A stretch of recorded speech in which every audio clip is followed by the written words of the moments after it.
TitleMatchNetwork.com.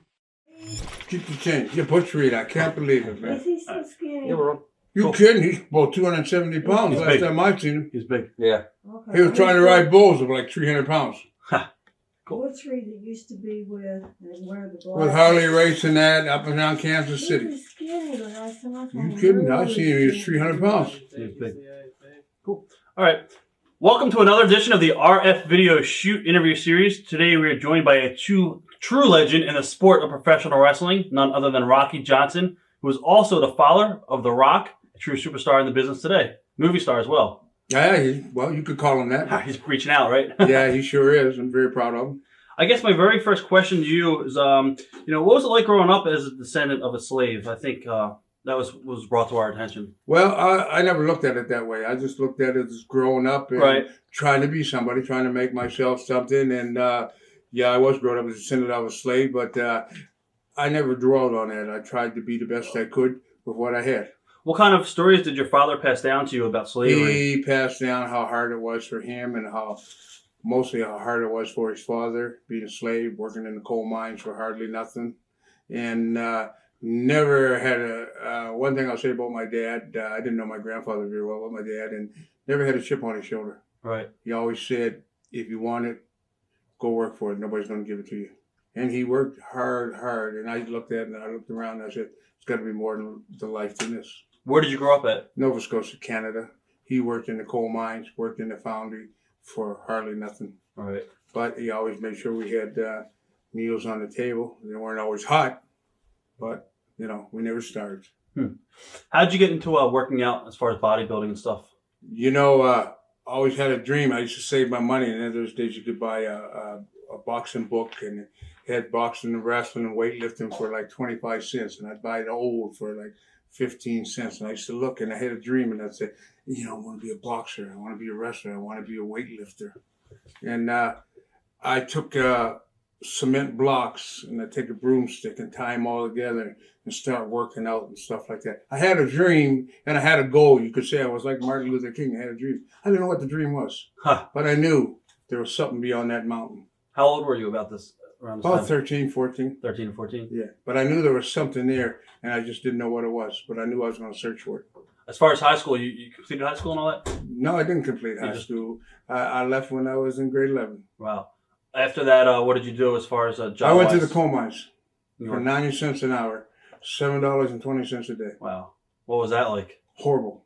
I was there, an interesting story, and I don't know if God did it or who did it. I used to work from 7 to 3 and got 90 cents an hour. And I went in Thursday, and I left, and the guy, pit boss, he says, tomorrow you're coming in at 3 o'clock. And that was a Friday. We used to go to Indian reservations and have parties. And boy, I was mad because now I can't go. And, next day the mine blew up. The shift I was on, there was 152 down there. Wow. And they're still there. Huh. So I don't know if that was a blessing or guardian angel or what. You got lucky. Lucky ain't the word. From there, where did you go as far as... I saved my money and hitchhiked to Toronto, Ontario. Got a job in the car wash. $1.10 an hour.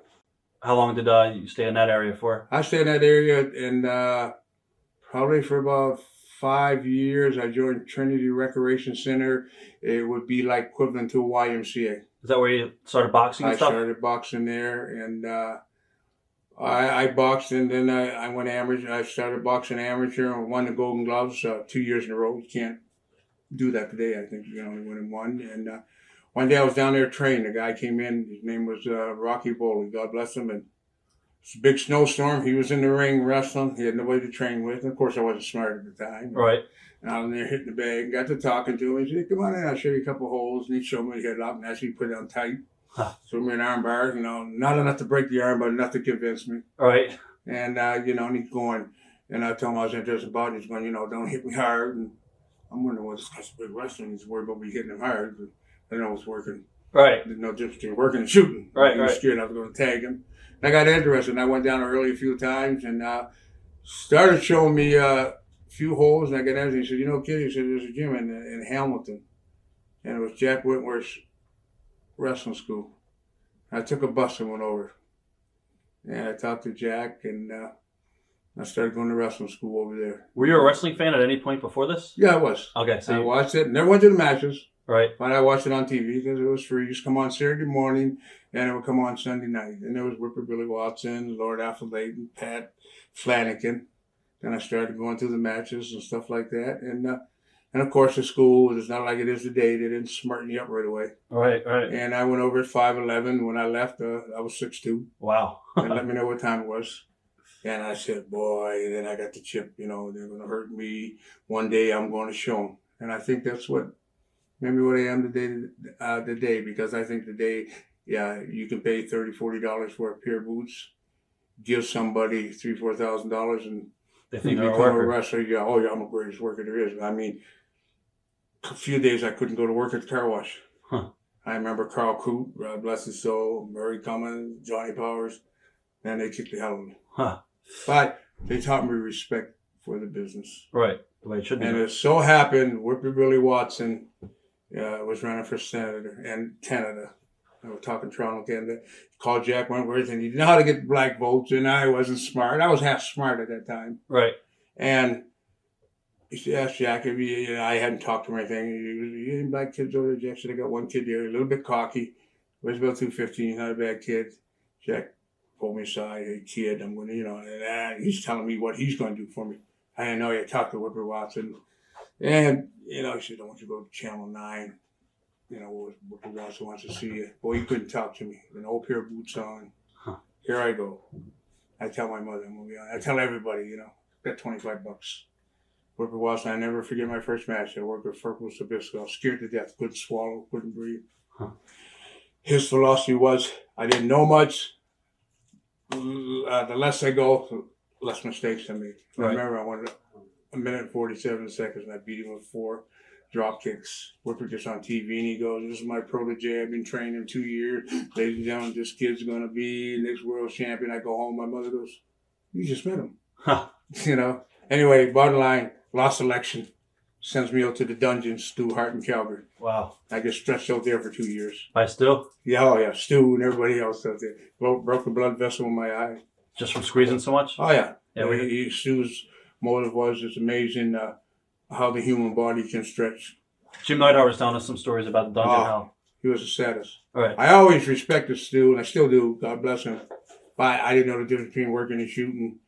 To me, today, a great shooter is, if I don't want him to take that arm, he takes it anyway. Stu would put it on you and then tell you to fight. Right. There's a difference, Stu gets you in the eye. I've seen him make guys pass out. I've seen blood come out of their ears, eyes, nose. Huh. Stu was the saddest. Right. Great guy, loved him to death. But he taught me respect. The problem today is nobody has any respect for the business. I agree. Yeah. So. What was the biggest misconception before you got into the business? Well, I thought I was going to be a millionaire in Right. 6 months. Huh. Thought I was going to be a superstar. The biggest thing in Canada is hockey. You're a hockey player, you got it all, boy. And you got the sweet daddy Sikis and the Bobos, Brazils, and the wrestling. I thought I was going to be the biggest black superstar there ever was. And the first week I worked 5 days, and I thought, man, this check, I'm just going to buy a car with it. Right. It's like $110 for the week, Wow. Now, as far as the training, you talked about the training. Who do you think was most responsible for helping you break in? Would Stu, as far as learning? I would say Stu Hart. Okay. Yeah. Thank you, sir. Yes. Cool. Very hot. Very hot. Thank you. I would say Stu, yeah. If Stu liked you, and if you showed Stu, you had a little bit of backbone. I mean, I've seen guys with 22-inch arms, 50-inch chest, actually run out of the gym crying. I heard about that too. Yeah, I've seen it. And I had nothing to lose. All right. So you stuck in there. Yeah. Oh, I'm not ashamed. He's made me pass out. He's broke blood vessels in my eyes. He's cracked my ribs. But I had no place to go. Nobody wanted me. Right. And I knew there had to be more than working 40 hours a week for $1 an hour. And I had nothing to lose. And I was stubborn, cocky. Yeah, I was. I didn't realize it at the time. And I said, well, I have no choice. And Stu liked that in a person. He would never tell you. Stu would never pat you on the back. Huh. But you could, if he liked you, and I stuck in there. And Stu actually called Rod Fenton and got me booked in Vancouver. And he got me booked in my hometown, Nova Scotia. Right. And that's when I got my first break. From there, they sent me to Detroit for the Sheik. and the rest was history. She sent me to California, and I went to L.A., and Mike LaBelle says, you're going up there for 6 months, and you're coming back. I stayed 9 years. Wow. I'm going to ask you all about that. Yeah, I did. Definitely. Yes, sure. As far as the psychology of the business, who do you think is responsible for teaching you the psychology of the business? Psychology, I think you have to learn it yourself. You can't teach psychology. Right. But you learn a little from you, a little from him. I learned, I watched, and I listened. And Bobo Brazil helped me a lot. But I couldn't be a Bobo Brazil. Right. I can't be a Ray Stevens. I couldn't be this guy. But I would take a little from Peter, and I'd take a little from Paul. Did you face any obstacles in the 60s because of your race? I switched a lot. Right. I went into interesting story. In Dusty Rhodes, I love him well. Don't get me wrong. And if the shoe was on the other foot, I would have took it. I was in Atlanta. Jim Barnett said, "You need you in Florida." I'm going, "Why do you need me?" The plane crashed with Buddy Colt and Bobby Shane got killed. Never drawing nothing. So I go in, and they had a lot of black guys in there that I'm not going to knock. But they did the typical black kangaroo jump, the monkey hop. I went in there with the jabs, the shuffle. And after a while, they went, well, maybe this guy's for real. And we started selling out. Then when you went into the selling out, here comes the Dusty Rhodes, has to be your partner. He has to jump on the bandwagon with you. You can't say nothing. Right. You know, and they would come to me and they would say, "Man, you know, you don't need Dusty Rhodes. Man, you don't need this guy." But then I figured, it's better to be number 2 on that totem pole, not be on that totem pole. You know, I was making the $1,200, $1,500 a week, and the guys that were coming ragging me were making the $300 and $400 a week. So where would you suddenly be? All right, exactly. Yeah, I faced a lot of those. You know, and there's nothing you can do about it. You could see it, and you could see what was going on. So what are you going to do? Go in there and cut your nose off to spite your face? A lot of times you had to put your head down. Nothing you could do about it. All right. What are your memories of the Tallest brothers? You know, that's great memories because they were great guys, especially Chris. You'd wrestle 45 minutes with Chris, you couldn't breathe. You'd go take a shower, you'd sit down for 45 minutes, you'd look for Chris, and he's running 15 miles out in the parking lot. Wow. You know, and John was the river. You know, he would get the greatest kick because he'd sew your pant legs together. Little small things, but he would laugh for 3 weeks. Chris was in such fantastic shape. He used to clean his nose out with the eye drops. And I had great memories. And I want to say this, they did help me a lot. All right. They were the Canadian wrecking crew. When I went into Vancouver, they teamed me up with Don Leo Jonathan. And we worked this big program with the Tollers brothers. And of course, I was young. I used to blow up every night. Not because I wasn't in shape. I worked it every day. But nerves will blow you up faster than anything. Right. And that's the problem I had. Memories of working Maple Leaf Gardens. Yes, that was the greatest moment of my life. When all my mother could come down and you know, now all my friends from Nova Scotia. Because when you live in a small town, you leave because there's nothing there. Now you're up in the big city. Then I found out who my friends were. None of them came to see me. So, you know, my mother goes up and she's at the ring. She kicks the ring post. She breaks her big toe. Right. You know, but you sparred with George Foreman too, right? many rounds. Me and George actually lived in Hayward, California. Wow. And I can remember my boy was very young. George used to go running. He'd come and knock on my window. My boy was scared to death of him. You know, big George with that cap pulled down. And, you know, he was killer looking anyway. You know, he had that killer's instinct. All right. Greatest guy in the world. Nice guy. Greatest guy in the world. Did you own the grill? Yeah. Oh, yeah, I got the grill. Memories of working in California. I had so many memories there, I wouldn't even know where to start. Like I said, I went in there to Los Angeles. Roy Shires wanted to take a look at me. Mike, he liked me. Asked Mike, could he bowl me? You know, in those times they used to trade talent. Now they steal it. And now it's only one territory. Right. But I go in there. Mike comes to me. He goes, "Rocky, you're going up for Roy Shires. He's going to try and steal you. You're only going for 6 months. You're coming back." I said, "Okay, no problem." I went up and stayed 9 years. Wow. I have so many memories you would not believe. What's one that stands out the most? Stands out is the way they were so close as a family. You know, there was no really a lot of jealousy because Roy was a shrewd man, but he let you know your position. And, you know, he'd bring these big superstars in and he'd say, here's your position. You like it? Fine. If you don't, pack your bags. There was no ifs. And he was finding somebody, including me. You know, I was there when he fined Superstar Billy Graham $550. And he was not very diplomatic. he'd tell you in front of the boys, Johnson, you're getting fined $50. Like it or not, if you don't like it, pack your bags. You felt like getting up slapping in the mouth, but you know that's his job. Right. It's your I've boss. seen him fire many men. Huh. What about Fred Blassie? What are your memories of Freddie? Fred was different. He was a good man, so I don't like to talk about the dead, but Fred was strictly Fred Blassie. Right. All about If he had to step on your toes, he would do it. If he had to step on 10 people's toes, he would do it. And he was classy. He dressed class. You know, Fred's going to wear his diamond rings. And he didn't, Fred was on top. He didn't take care how it got there. Huh. Mil Mascaris. What are your memories of Mil? Mil was a good guy, but hey, I'm Mil Mascaris and I'm in love with myself, so I don't need you to love me. Huh. That's simple. And he'd let you know. Right. Did you wrestle the night JFK was shot? Yes, I did. What are your memories of that? I was in Los Angeles, and they came in and told us that he had got shot in Dallas, Texas, and really nobody felt like wrestling. It was a sad situation. What about Pat Patterson? Early memories of working with Pat? I drove up and down the road for 5 years with Pat. Pat would be good for 6 months, then he would go into one of his moods for another 6 months. And Pat loved to play ribs. He would, in them days, you had the old hubcaps. He put pebbles in your hubcap. You're going down the road and you're hearing this noise.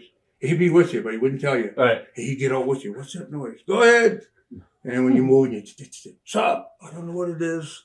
And he'd keep that rib going and going. And you would go to the car shop the next day, and you, what's the noise? You pull the hubcap off, and there'd be 5 or 6 pebbles in there, and he swear to God he didn't do it. Ha. And then he would laugh, and then he had split personality. Right. And you know, so ironic you brought up him. We live in Pembroke Pines, which is by Fort Lauderdale. Pat lives about 2 blocks from me. I see him all the time. You still talk to him? Oh yeah, you know, if it's thunder and lightning, I see this guy on the golf course with a raincoat and a hat. That's him. And it's Pat. Huh. He's out there playing his golf. And, you know, he lost his friend of 40 years, Louis, so Yeah. keeps himself occupied. He I just love Pat actually to retired last week. I'm sorry? He just retired last week. Well, too. Pat retires every 6 months. Yeah. He'll be back 6 months, every 6 months. Exactly. Yeah. Actually, he's responsible for getting Rocky in, right? Yes, he was. Came I down. trained him, and I asked Pat to take a look at him. Right. So that way we didn't have to go through all the blue tape Right. or the red tape. We'll talk about that coming up later on. Well, actually, I was going to say, do you find it ironic that years later Pat would be instrumental to your son's success? I don't think it was instrumental to do with my son's success. I think he played a role in cutting all the red tape. And I trained him for a while, and we were living in Tampa, and Pat was living in Sunnybrook down there. And he asked me how my son's doing. I said, fine, I'm training him. He goes, why do you want to get in this business? I said, you tell me. Right. And he didn't want to play football. He came around to me one day, Dad, I played football, not interested. I said, okay. So I said, Pat, you take a look at him, you know, see what you think. And Pat took a look at him, and here's a kid standing on the top ropes at 6'5", 260, doing backflips, landing on his feet. And actually, I work with him. Right. So I know how to get him over. And Pat went and told Vince, and they took a look at him, and they said, okay, man, let's bring this guy in. Sent him to Memphis and all that. Yeah, they sent him in. Well, they flew him his first match into Corpus Christi. And Vader should come in and said, you know, what territory you been working? And then, you know, the whole gimmick. And he got the big head. Naturally, I did too. Right. So I sat down, talked to him. And then after 3 months, he knew more than me. Huh. So I said, you know, okay. Huh. We'll talk about him coming up because there's probably a lot of stuff. What about your early memories of Ray Stevens? Well, I really remember Ray. When I met Ray is when I went into California, and he was a star. He had every belt there was because, you know, him and Roy opened the territory together. Right. And so naturally, he had all the belts, and Roy had got hurt, so Roy stuck to the promotions, and Ray made Ray the champion and everything. So everybody idolized Ray, and Ray was a great worker.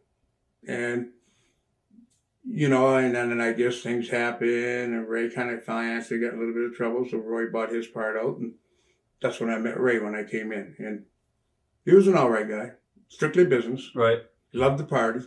Huh. And that was Ray. Good in the ring? Very great worker.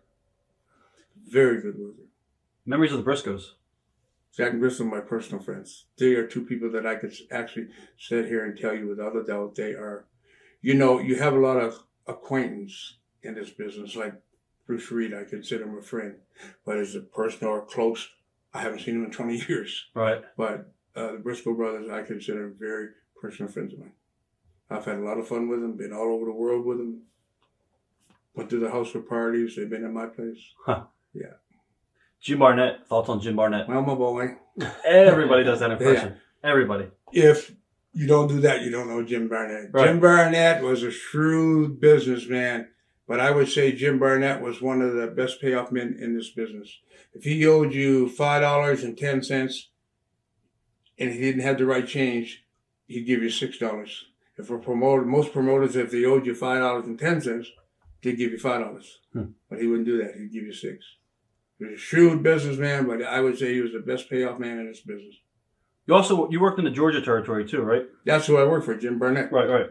What are your memories about the Georgia territory? Georgia territory, they really didn't care much for. Right. I made money through Jim Barnett because he would say, I was your superstar. He would embarrass you sometimes. Right. Not on purpose, but right. That was Jim Barnett. He'd walk in the dressing room and he'd go, where's my superstar? And you know the boys. Right. Where's my superstar? Rocking. Jumbo's looking for you. But it was a different territory, the way they had it laid out. You could have laid it out where you done Atlanta, Macon, stuff like that. But he would crisscross you. Right. Here, then back here, and then back here, instead of going around in a loop. Huh. That was the only problem the boys had. But it was a good money-making territory. I stayed there for about 4 years. Actually, I had a home in Jonesboro.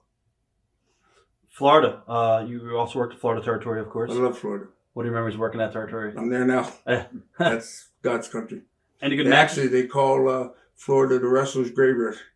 We all go there to die. And that's where me and my fiance, that's where we're at now. Any good memories stick out of Eddie Graham? Depends on what you're talking about. As far as his booking and his philosophies? Eddie was a good man, but, Eddie was for Eddie. And I'm not going to talk bad about if you're talking business, he was a good businessman.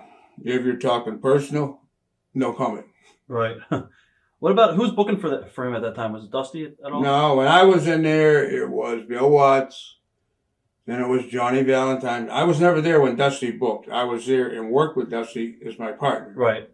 But when I was there, it was Johnny Valentine had to come out of that plane crash. He couldn't work. Right. So they made him a booker. And Johnny was a little different. Then they had Bill Watts, which was a great booker. How was he towards you? Bill is different, but towards me, if you could draw money. Right. I learned a lot of psychology as far as booking from Roy Charge. He said, I had guys that I couldn't stand. Had guys I couldn't even stand to look at. But the difference was, if I put them on top, they sold out. And that was Bill Watts' philosophy. I'd say, hi, Bill, how are you? I knew where Bill was coming from. Right. So, hi, Bill, how are you? And that was it. Do you think he was racist? A lot of people say he was racist. Yeah, oh, yes, I believe that. Right. And I'm not going to make no point. But that he went to his church, and I went to mine. You see, the worst racism is hidden. When you know somebody, it's like the Ku Klux Klan. You know they are, you stay away from them. Right. They go to the church, I go to mine. J.J. Dillon, what are your memories of working with J.J. down there? J.J., what can I say about J.J.? J.J. will always be J.J. He's really the one and not. I've never had a problem with him. I never thought he was a great worker. I never thought he was a great manager. But then again, who am I to judge? Right. He probably thought the same about me. And again, I've never had a problem with him. So I remember one time they put a patch on the inside of his shirt, and they lit this big cigar with Fritz, Fritz got this guy a claw, and he's going like this for somebody else to come in. I don't know if he's going to put the claw on his foot or not. So they got the patch here, you got the big cigar, they're going to put it on his shirt because he's got the tape. They missed the tape.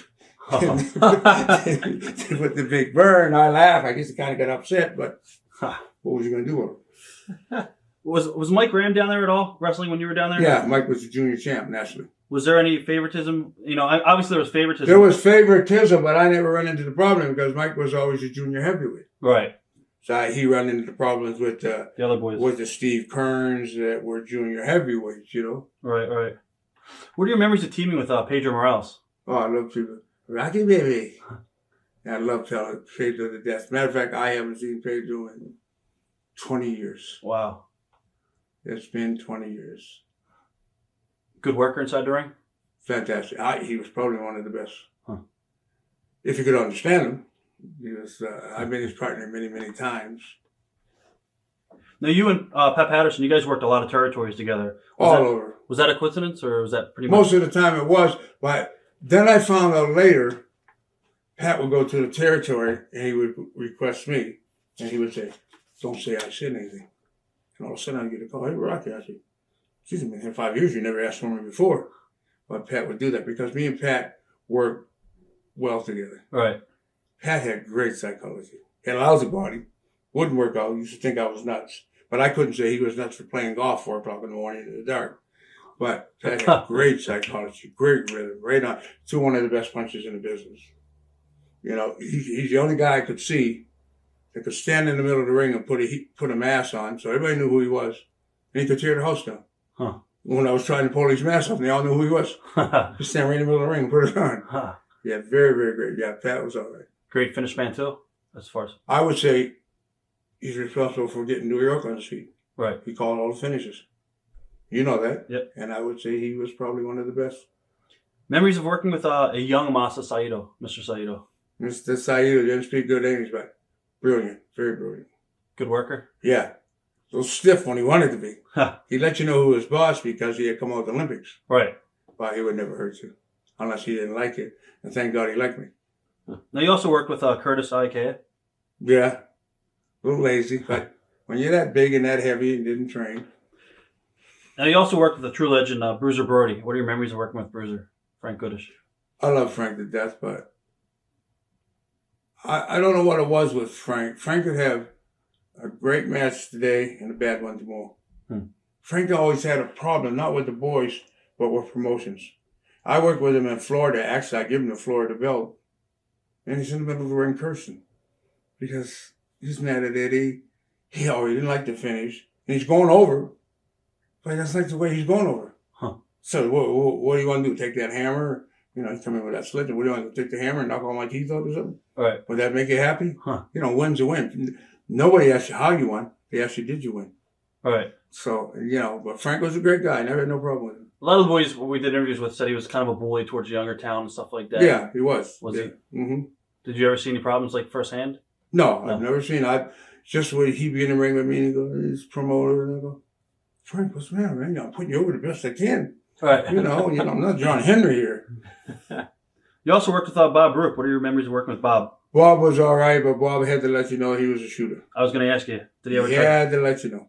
Then he'd settle down. Huh. I said, Bob, let me know now, not 10 minutes down the line. All right. You know, and then he'd laugh. And then he went a little flaky in the end where he cut half his hair off sideways. And Right, when he was mocking Sting, I think. yeah, but that don't make you a better worker. It's a different gimmick. Yeah, so what? You know, you're still Bob Roop. Huh. True. Memories of Dusty back then, as far as him as a worker.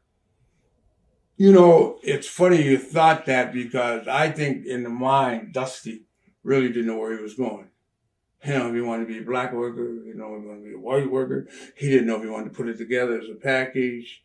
Next time he's out there on TV, me and Rockers. And next time he's out there talking about, you know, I think, actually I believe Eddie had him kind of messed up in the mind. You know, he went up to New York. I mean, in the South, that gimmick got over great. He went up to New York and didn't get over tall. Yeah. The same gimmick. And he couldn't figure out why. And I didn't try to figure it out because it's none of my business. But I tried to see, why don't you try it? He asked me one time, we were riding and he goes, you know, I can't, why it's not getting over? I said, well, why don't you try being yourself? Kind of looked at me real funny. I said, you're a good big guy, you're a good worker, there's nothing wrong, but be yourself. Don't try to be me. I can't go in the ring and try to be Dusty Rhodes. Huh. That was my opinion. Again, I'm not Houdini, I don't know. Right. Did you think he would go on to become powerful in the business as far as like with Crockett and stuff? Who was that? When he was NWA booker and stuff like that? Dusty? With Dusty? Yeah. I thought he had the talent to be good, but I never thought he'd be a great superstar. Do you think that he stole his gimmick from maybe Thunderbolt Patterson too? I know he did. Right. No thinking about it. Huh. That's why they used to clash. Right. And Bolt used to tell him. Because, you know, Bolt get right up in your face and tell you. He tried, he looked at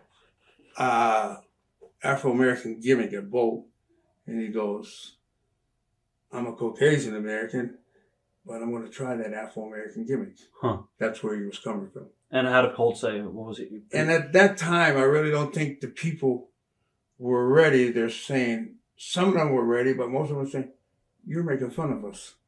And that's what happened in New York. Hmm. You know what I'm saying? Right, right. It's like me trying to be a Puerto Rican or trying to be Japanese. And they're going, I think you're making fun. It's like a comedy gimmick. Yeah, that's exactly. There's a comedy, it got over. Right. But it's serious, no. Right. Joe Blanchard, what are your memories of working for Joe? Joe was a good guy. Joe's from the old school, from 1810. But he was a good guy, but No, that was Southwest Championship Wrestling, right? Down in Texas? Yeah, that was Joe. Jose Lothario was there, who obviously... Ole was there. He was the greatest Mexican wrestler ever lived. And if you didn't believe it, just ask him. That's all you had to do. You teamed with him a lot, right? Yeah, on Wednesdays and Fridays. Right. He was great. So I said, okay, I'm not arguing with you. Because, I'm not Mexican. So. What was the traveling like back then, in those days? In the cars. You'd buy Cadillac in January and buy the territories you was in by, my fiance could tell you, by October, you'd have 100,000 miles on it. Wow. It's like my boy, we were in Tampa. He goes, Dad, can you give me a ride? I go, yeah. I just go, where you going to the airport? He goes, where are you going? Orlando. 80 miles away. I go, what? I said, it's 80 miles. He goes, I can't drive no 80 miles. We were driving to Miami and back, 600-mile round trip. Next night we were going to Jacksonville, 500-mile round trip. Now they won't go anything over 100 miles. Yeah, it's all flying and stuff. And I told him, he looked at me and said, well, that was you. Huh. Hey, God bless them though, I have no regrets for that, but yeah, you burn your cars out every 10, 12 months. Sheila can tell you that, right? You'd burn them out. I went through 20 good automobiles in this business. Wow. Any memories of Texas that stand out? Yeah, I love Texas because I was, like I said, I used to ride horses and I was a horseman and thought I was a cowboy and had some good memories. Now, you said, did you work ever for Fritz at all? I worked for Fritz. I helped break a couple of his kids in. The first David? one, David, and... Kerry? No, the other one. Kevin? Kevin, yeah. Kevin was, I thought, he's the only one still living? Mm-hmm. Yeah, Kevin's he's, the only one. I helped break him in. What He was the only one that had a good, I always thought he was the best worker. It's a shame the way that all happened. We were taking tolls to see which one would be next. Huh. That's sad, It is sad. Mm-hmm. As far as... Kerry was a great worker. Kerry was good. Yeah. Had good body, but good athletes. Yeah, I used to go down at the Sportatorium and help work with those kids. Do you think the father put a lot of pressure on the Von Erich kids? That's what happened to every one of them. Every one of them. A couple of them didn't even want to be in the business. No, you got to be like me. I watched Fritz one time with Mass Medics at Dallas. I was his partner, believe it or not. And J.J. Dillon was the manager. So, I did the selling. That's it. All right. Fritz come in, claw on one, claw on the other. And he's looking at J.J. Dillon, telling him to come in. What's he going to do? Put the claw on the other one with his foot? That was Fritz. He had to be, and he was like 70 years old then. Huh. Yeah, Fritz put a lot of pressure on those kids. I watched them. All right. Did you ever see the Von Erich boys out of control with drugs and stuff like that? Yeah. And I don't want to get into it because I don't want to knock them. Right. But yes, I have. Right. Especially that Kerry. And I thought that kid had potential of being a world champion.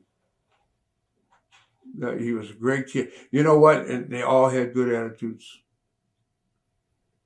But when you have pressure on you like that, Fritz wanted them to be something. Right. And you can't blame a father for wanting these kids to be something. I wanted my boy to be something.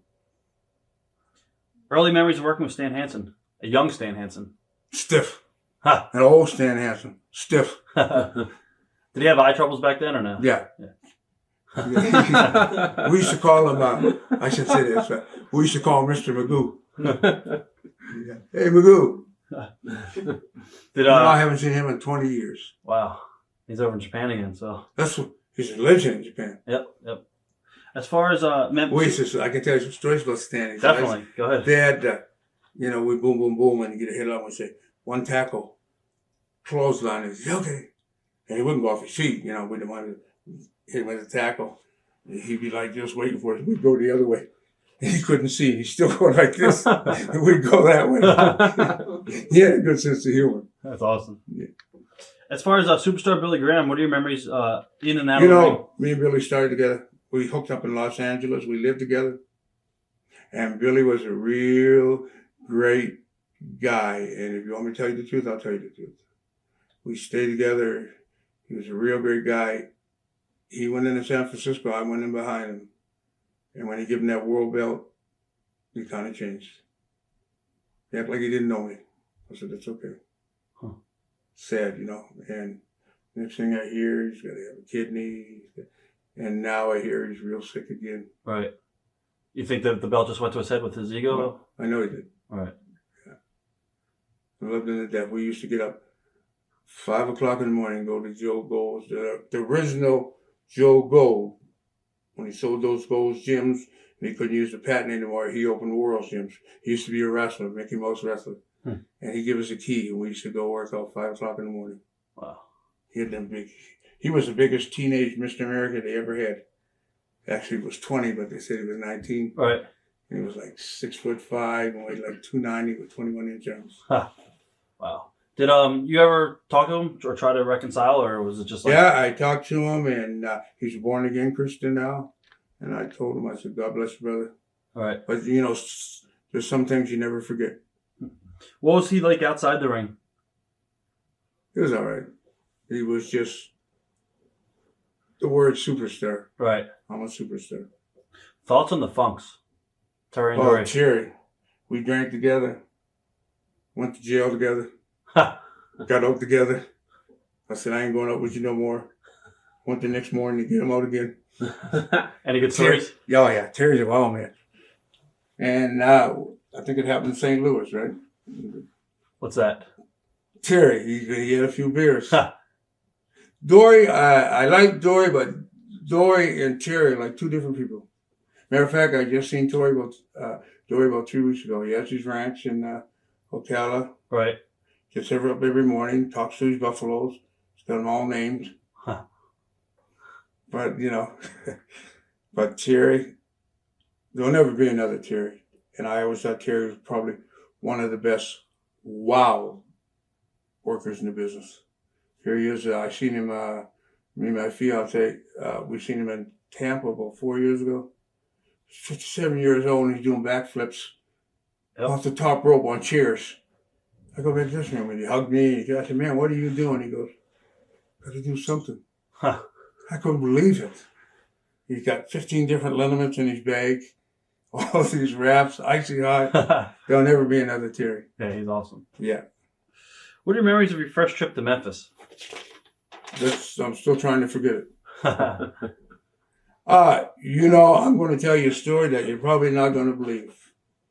I went into Memphis and I didn't want to go because I've heard so much about Memphis. I walked in the territory.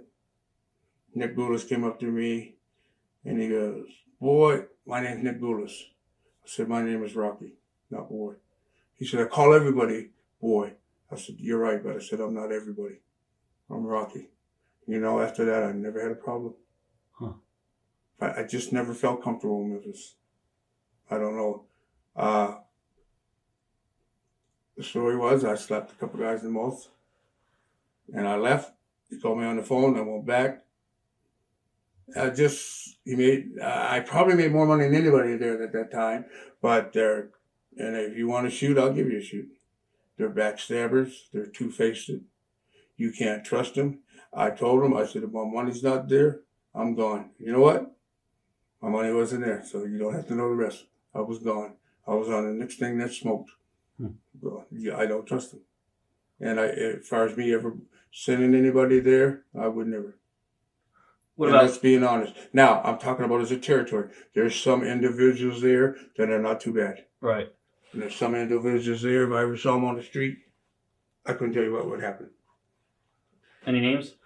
Nah, I don't want to. What are your thoughts on Jerry Lawler? Like you said, any names? Okay. What about Jerry Jarrett?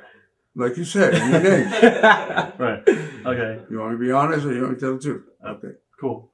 When you had Son Rocky down there, did you tell him about what the territory was like, or did you No. not care because he was already in? He called and told me. Right. He said, Dad, I had my first experience.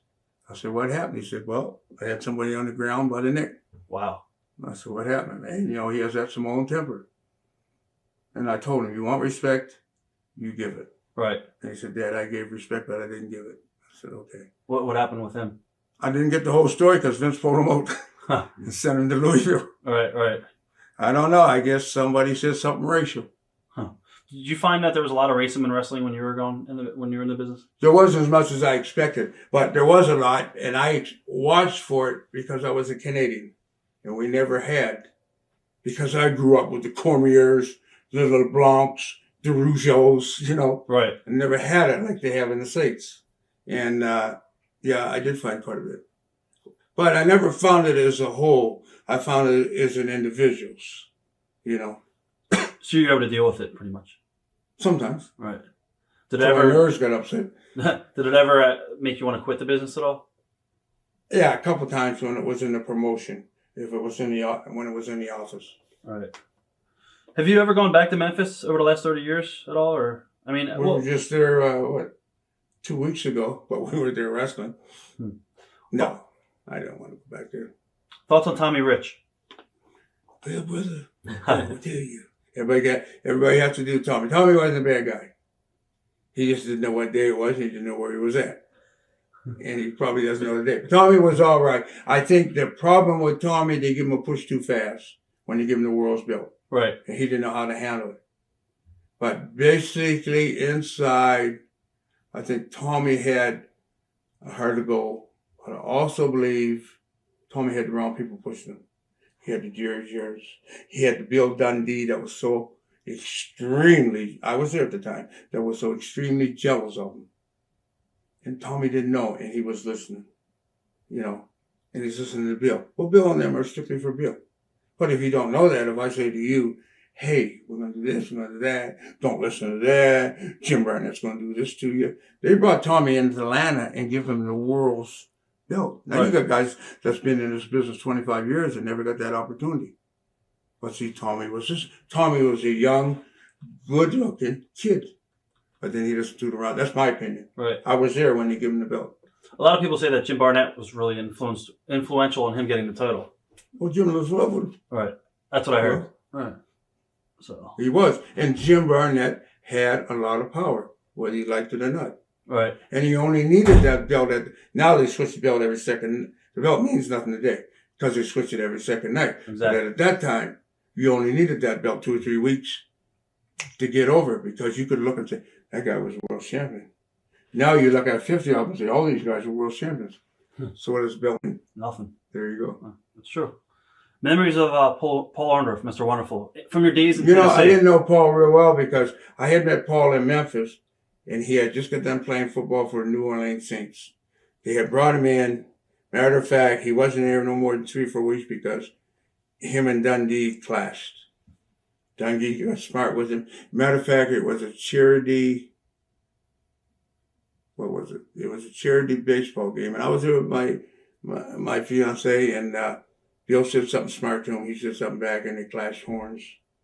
And him and Bill had a tussle, and he whacked Bill upside the head, and blah, blah, blah. And then Jerry said something, and blah, blah. Anyway, he left. Huh. And I hadn't seen him for about 10 years. Then I ran into him in New York. And I worked with him a few times. He wasn't a bad worker. Then he left there, and that's the last I seen of him. Wow. But he ended up being a good worker. David Schultz, Dr. D. There will never be another Dr. D. His eyes was as big as that cup, and you didn't know which way he's going. Last thing I heard, he was a bounty hunter. Huh. That boy wanted milking for me. Right. Did you get along with him at all? Or? Yeah, I did. I was one of very few because he didn't get along with anybody. Right. And if he had something to say, he'd tell you. Huh.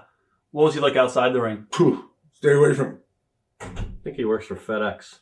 Yeah, he does FedEx now. Yeah, the last thing I heard, he was a bounty hunter. FedEx, I heard like last year. Oh, is that right? Yeah, he did one of these conventions, I think. Oh, yeah. God bless him. Yeah, Did you ever work him in the ring? many times. Good work. If it went his way. All right. Were you there when he hit Stossel? Mm-hmm. Vince put him up to it? I think he did, but then I think Vince let him take all the heat. He did, obviously. Yeah, sure he did. Then fired him. Huh. That's what I think. Memories of the Boogie Woogie Man, Jimmy Valiant, in and out of the ring. I just seen Boogie Woogie Man about 2 weeks ago. How's he doing? Well, 150 pounds, boiled his vegetables, and tell me how much he loves me. I think there's a guy that believed in his gimmick so much that reality it really got to him. Jimmy was 20 years ahead of his time. There'll never be another Jimmy. What are your memories of him in the ring? He wasn't a great worker, but everything he done meant something. He was charismatic. All right. He knew when to do it. He wasted nothing. You know, some guys can go in there, example, Ron Von Dam. He's got to do 50 things to get over. Boogie Woogie Man could do one at the right time, and he'd be over. Right. That was Jimmy. I teamed with him 100 times. What about the Fargos? Your thoughts on the Fargos? They were 40 years ahead of their time. They were back in the comedy where the king, the hi-hats. Right. Today, it would mean nothing. It's like Gorgeous George with the blonde hair. Now, if you don't have blonde hair, you can't get in the business.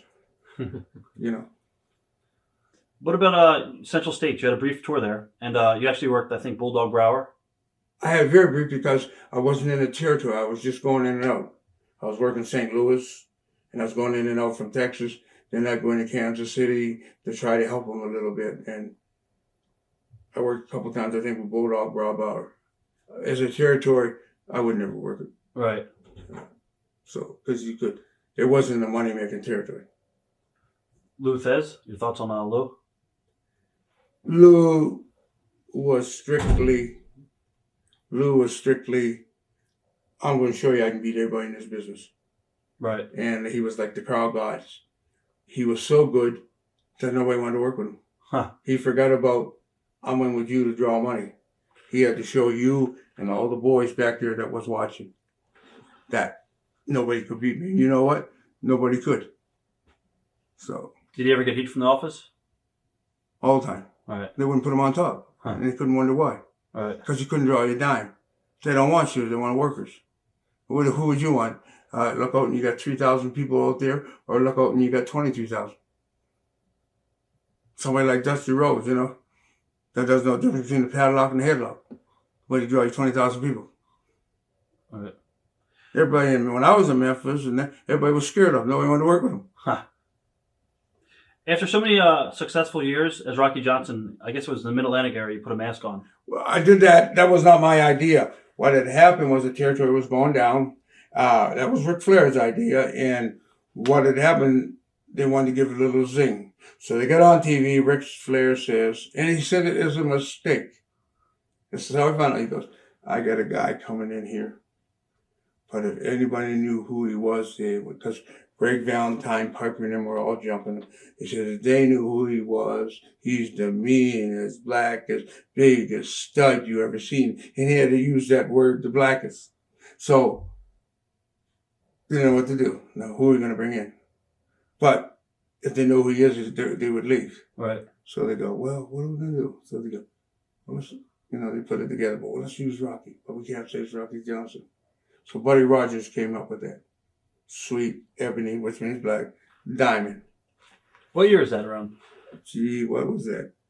What was it? That was probably, what, 70s? 78, 79? Huh. And that was Flair, and I hated that mask. I couldn't breathe with it. I had to wet it every night. Right. Oh, I couldn't stand it. But it clicked. What are your early memories of Ric Flair? Rick, when they called him Wild Man, that's exactly what they meant. And we went in with that gimmick, and they were doing I can remember doing 16,000, 17 around Columbia, South Carolina. Went in there, I went in there. And what it was, the whole thing around the territory, Rick would go out, and I'd be in the dressing room. And Piper and them would jump the ring, and they'd all jumping. And then in I'd come clean house. He would shuffle the jabs, go bang, bang. Next week, it was like $40,000, $50,000. Wow. And I mean, I couldn't breathe with that man. I start panicking. You got Greg Valentine pounding on you. He's the stiffest guy in this business. And I stayed there for like a year and a half, made big money. Huh. What are your memories of Rick outside the ring? You said he's a partier and stuff like that. I stopped going with him.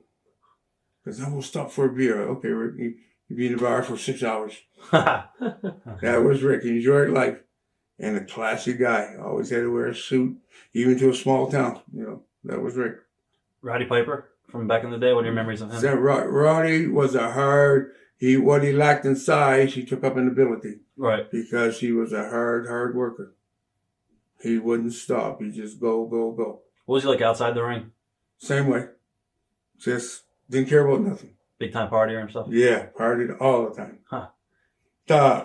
Carolina was a hard territory to get in. Everybody wanted, and I got in it to that one mistake they made. Right. Everybody wanted to get in it because it was known as a party territory. You know, the boys couldn't bring their wives, but they could bring their girlfriends. Huh. At Christmas, they had 2 parties. One for their wives and the next one for their girlfriends. So, Greg Valentine, you had some series with Greg there. yeah, worst guy in the world to work with. Was he stiff. Didn't mean to be. Right.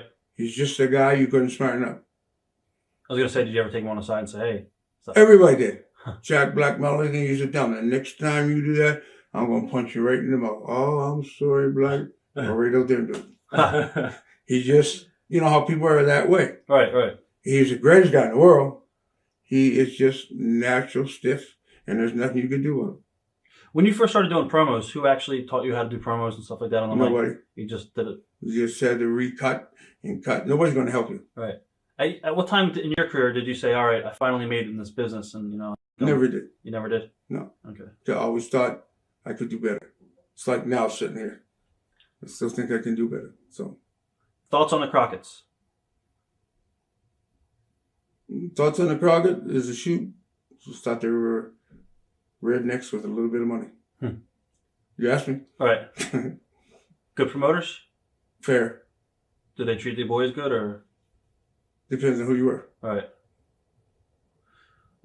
I guess did you ever work with Peter Maivia before you started dating his daughter at all? Yes, I did. What was that like? That's how I met his daughter. Okay. Well, what happened was I was in L.A. He was in San Francisco. And I used to go up and do the gardens. What do you call that? Cow Palace. Right. On Saturday night. And I'd stay over, go back Sunday. And they'd all go to this place called the Hukilau. And Earl Maynard was up in there. And I'd stay over with Earl. And that's how I got to meet him. Yeah, and I teamed up with him and stuff like that. How do you actually react to dating his daughter? He didn't mind. He didn't mind it. It's just that he knew wrestlers always had 3-4 girlfriends. Because he did himself. How about her mom? Because she was like a pretty powerful promoter back in Yeah, she was powerful, but again, there was always that thing. I know you got a girlfriend up here, but I know you got one in Los Angeles. I know you got one here, you know. And she used to tell me, I know Peter got girlfriends. Point blank. We talked a little bit about partying and stuff like that with Roddy Piper and Valentine and Flair and stuff like that. At what point in your career do you think drugs became pretty crazy among the boys? I'd say in the 80s. In the 80s? Yeah. When I first started in the late 60s, 70s, it was always booze, alcohol. There was a few pills, and then they used to call them reefer. Right. Well, there wasn't the cocaine, and then the heavy stuff came. And I think that was a downfall. All right. We'll talk about that when we get to WWF. I guess did you ever feel pressured to work in Hawaii? I guess when you could have made more money elsewhere? Yeah. Sure I did. All right. What was the Hawaiian experience like? Nothing like you ever seen before. As far as what? As far as the working, they couldn't work. There's 350-pound Samoans, and you feel pressure because they would give you the gimmick, you're part of the family. And at one point, I didn't mind it. Then after a while, I'd go to Japan. I'd come back with $30,000 or whatever. Then I'd have to drop $20,000 in the company. Wow. I dropped a lot of money in there. Oh, you think they took your money just to... No, to take it, I was trying to help them. Right. And then at that time, I was trying, and I had no regrets for that. I mean, you win some, you lose some. And, but you couldn't beat nobody because this guy was a cousin of this guy's nephew's wife's sister's uncle. So I said, gee, I can't, who are we going to beat? someone else was going to beat myself, you know. And it was all an ego trip, and, you know. Right. At one time, they went in and went you like $150,000. But then after that, you couldn't beat nobody. You couldn't go to Argus. Somebody standing there 22-inch Nick and weighing 6'4" and 350 pounds. So, you mentioned Japan. You went over to Japan. What year was that? I went over 4 or 5 times. 4 companies. Inoki or Baba? That's when Inoki and Baba was together. Together. Then I went over for Inoki. Right. And then I went over for Baba. What was it like over in Japan? First time you were there, take us. First time, way too long. Now they don't go long, but then we had to go for 42 days. Wow. 6 weeks. Too long. First couple of weeks are fine. Third and fourth week, you're ready to go. Fifth and sixth week, you're ready to choke everybody you see. How did you adjust to the style of the Japanese wrestling? Because it's a lot more didn't. stiffer. Just throw drop kicks, close my eyes, and throw punches. Who are some of the guys that you worked with over there? I can't remember the names of all. I worked with Baba, I worked with Inoki. You're always going to work with them Right. before you leave because you got to put them over. If 8 Americans went over, every one of them were going to work with him one time or another because he was going to beat each and every one of us. You knew that. Right. So you didn't care. Any good road stories in Japan? No, you just in the bus every night, bus or train. All right. Did you like the culture? Or? It was interesting. All right. And the food and stuff Yeah, like that. it was. And they had the beer for you every night. A lot of guys say they couldn't work out over there. Did you find that to be a problem? Because No, I worked them. All right, cool. Want to switch tapes? Yeah. All right, cool. This is going good. This is going good.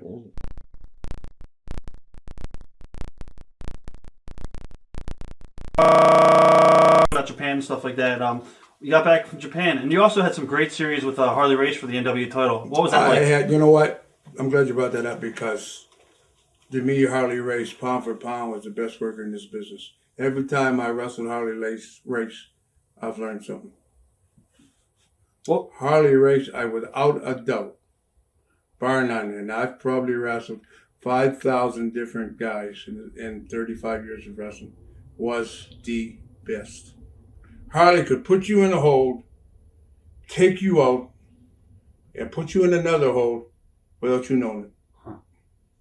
One time I wrestled Harley in Auckland, New Zealand, and I had broke the string in my trunks, and I didn't know he knew it. And what had happened, he said, "Throw me in the ropes and backdrop," and I did, and he pulled my trunks down. Right in the middle of the ring. It's like 7,000 people there. And he pulled them right down to my ankles. And as he pulled them down on my ankles, he wouldn't let them go. I'm standing there buck naked. You talk about embarrassed. And he is laughing so hard. And I'm going, "You son of a..." That was Harley. But if he didn't like it, you were in trouble. Right. A lot of people say that he was pretty stiff in the ring too and stuff like If that. he wanted to be. Right. What about outside the ring? He's got a reputation for being really tough. Outside the ring, if you didn't like it, you were in trouble. Have you ever Because he had that plate here. Right. Oh, and he whacked you with that. I've seen him drop with a forearm. I've seen him drop Ox Baker right down on his face. I've seen it. And he's a big guy too. Pro Ox, Hey. 6'6", 325. Wow. Is Harley? Have you ever seen any of Harley's bar fights at all? Or Yeah, I've seen him in St. Louis, and I've seen him in Imperial Room in Tampa, Florida. clean house. What about Don Owens? What are your thoughts on Don Owens? Don was all right as a promoter. I don't think Don cared because Don and Elton were brothers and they were partners and promoters. And Don had a cattle ranch and Elton had a turkey ranch. So they tried to let Dutch Savage run it. Right. And if you put Dutch's brains in a mockingbird, it'd fly backwards. Right. So, you know. Did you like that territory though? Loved it. I mean, the longest trip was 45 miles. Wow. So, It's not bad at all. What about Roddy Piper? He was up there, I believe, at the time. yeah, Roddy was up there. No, when I was there, Roddy wasn't. Is gone already, or He has gone already and took the belts with him, send one back in the mail, and then he send the other one back in pieces. You know, Roddy. right? Never Just over a serious. payday or something. Yeah, over $40. What about Buddy Rose? What are your thoughts on Buddy? Buddy was a 400-pound big baby, and he still is today, and you could never get mad at Buddy All right. because he'd sit there and start crying. So Buddy is just a big baby, but God bless him, good kid. How about in the ring as far as working with? Psychology, great. Goofy bumps, anybody else would have been dead. Right. But not Buddy. Iceman King Parsons, he came up there and I met King up there, and I worked out with him, and I used to go down. We used to go work out in the gym at 10 in the morning. Like I said, it was such a short territory, you didn't have to leave till 6:30 at night. And we'd go work out at 10 in the morning till 12, and then we'd go eat at this buffet, and I'd take him over to the Sportatorium and work out in the ring. And I tried to work with him, and Dutch got smart with him. He punched Dutch in the mouth, and then he pulled a knife. I had to take the knife from him. And then they sent him to Dallas, Texas. And that's the last time I ever seen him. What year is that around? That was I know exactly when it was. It was 81 because that's when I left and went to New York. Okay. Wow. The Iceman. What about young Kurt Hennig? He was up there at the time. They brought Kurt in, and Kurt was a rookie. Right. And he was tall and skinny. Good kid, listening, trying to learn. Pretty good amateur. Real skinny. Did you see a lot of potential in him? Seen a lot of great potential in him. You think there was pressure on him because of his father? I know there was because his father would come out every 3 months for a week. He'd get booked, pay expense, and watch the kid. His father expected, like any father, expects a lot of great things from his kid. All right. How about memories of your series with Rip Oliver? That was a different story. Rip, and I'm glad you're doing shoot interviews because I can tell the way it is. Rip was all right, but Rick was the #1 stooge. Everything that went on in the ring, everything went on out of the ring, he'd run and tell. And I pulled him aside and questioned him. Told him, if you ever tell on me again, you don't have to tell me, you're going to have to show me. Right. And that was it. What did he tell on you for? Everything. You'd see me in the bar, you'd see me out with somebody. Right. He was just Don Owens' his name. And Don didn't, nobody appreciates or respects stooges, but that was just his way. As a matter of fact, he was from Tampa, Florida. How'd you finally wind up in the WWF? They fired Tony Atlas, and the old man was still living, senior. Right. And he didn't know. He knew I was in Oregon, didn't know how to get in touch with me, and he had called my mother-in-law. And I wasn't speaking to her at the time, so she called me and I hung up. And then she called back and got in touch with her daughter and said, "Call Vince." And I didn't call him for a week.